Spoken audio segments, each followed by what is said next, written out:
I am pleased to have you return to my Coin Lady channel. This coming Sunday, 60 Minutes will air Brad Garland's Residence. It's going to have historic overtones. For XRP investors, I believe it is crucial. He's going to set the planet ablaze.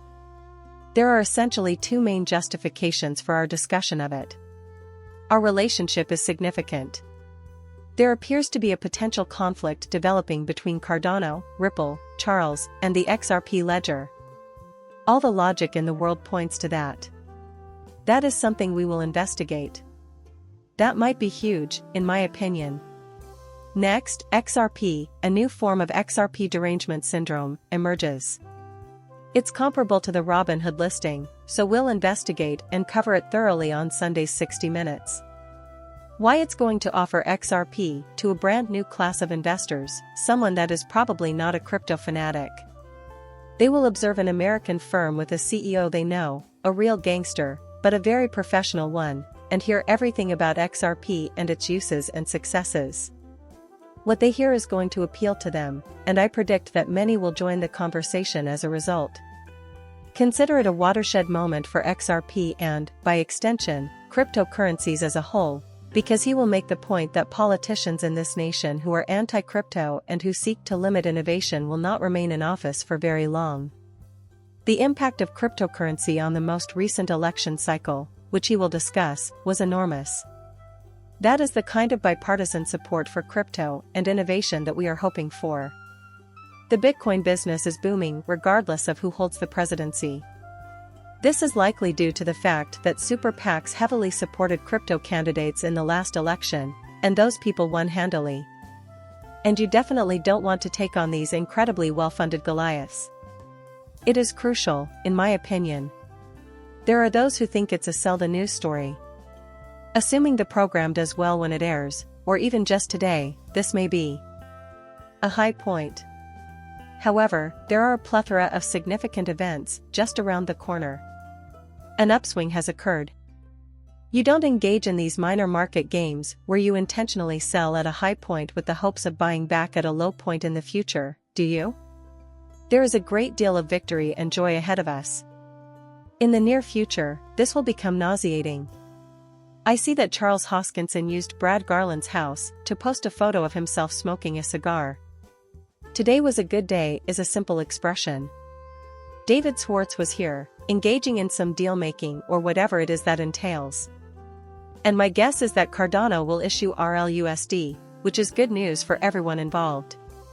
Just because they require a solid coin first and foremost, Cardano.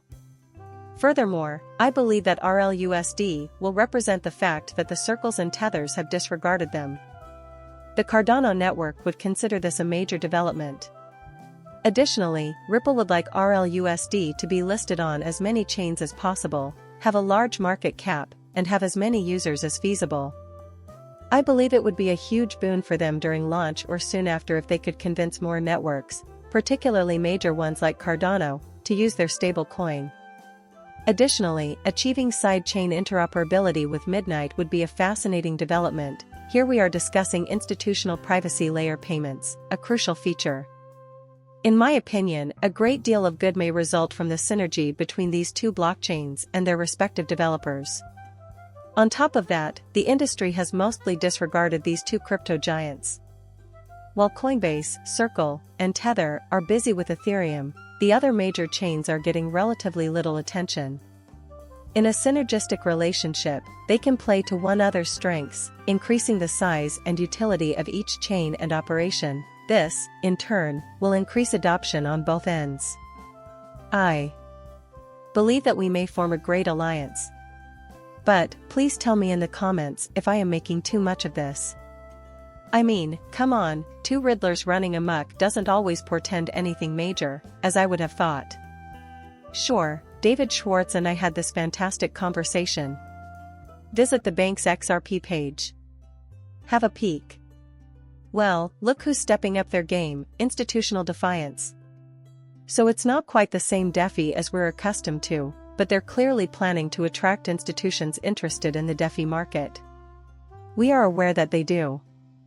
We've heard that every single financial institution is interested in being on the blockchain because of the potential huge savings and increased efficiency it offers. Hot to look at, I suppose. Will this be rolled out? Will it be able to attract users? However, they plan on taking DeFi and moving to this new location, so it should be extremely competitive. David had an interesting talk, and you should listen to it. Here we observe Mayuka. I am uncertain. At Ripple, she serves as the lead developer. She mentioned that today is XRP, and it should be one of the biggest over there. Our DEX volume hit an all-time high on Monday. Give that some thought. There has been unprecedented growth in the use of the actual ledger, and we are only at the beginning of this bull run era. This is a metric scale. A rise in locked transaction value and a rise in DEX transactions are what you're after. This technology is being put to good use by people for its intended objectives. So much time passed with the DEX unattended. Space Age Technologies was this page. And it's great to see XRP being used. More and more activity is going to be visible there, therefore I don't think that will remain the greatest DEX volume for long. There will be increased activity from Ripple in that area. More action will be taken there by institutions. People will be doing more on First Ledger and similar applications since there will be others. In there, they're killing it. Additionally, many builders will suddenly realize that they are working in an ecosystem. It's enormous, and nobody else can compare. We need to enter that space and construct the future. Furthermore, Ripple will accomplish a great deal of what we desire in the long run. It's fantastic. But we'd rather see a number of massive corporations relying on this technology. The rippling effect isn't all we're after. Looking at Ethereum, you'll see that it's being used by a number of large businesses, like Tether, Circle, and Uni. And our goal is to reach a point where not only does Ripple use the XRP ledger, but 5 other major crypto companies do as well. Let's have a look at this, that's when you'll know you've done everything right. I have nothing against Chainlink, but this is the bow zone. This poster is all. He clarifies that the XRP army is dissatisfied with the tweet. That was yesterday's topic. If institutions are keen on XRP as a data platform, that's fantastic, but when contrasted to other well-established blockchains, its present level of acceptance makes it hard to support a $230 billion FDV price. To pretend that XRP is overpriced would be a stretch, but this has been the issue for more than a decade, and I won't even go into all the other absurd things he wrote here. For a long time, it has occupied the 3rd spot. Compared to Chainlink, its value has always been higher. It has surpassed Bitcoin and Ethereum in dominance among cryptocurrencies. The market, which represents the sum of all human intellect, almost never gets anything wrong for an extended period of time, thus, it is highly unlikely that these valuations are accurate.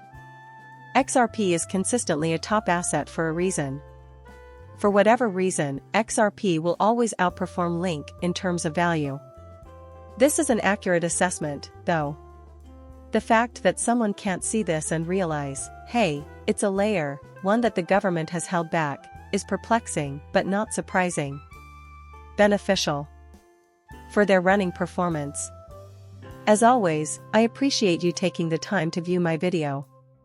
Support my channel with a like and a subscription. Goodbye for now.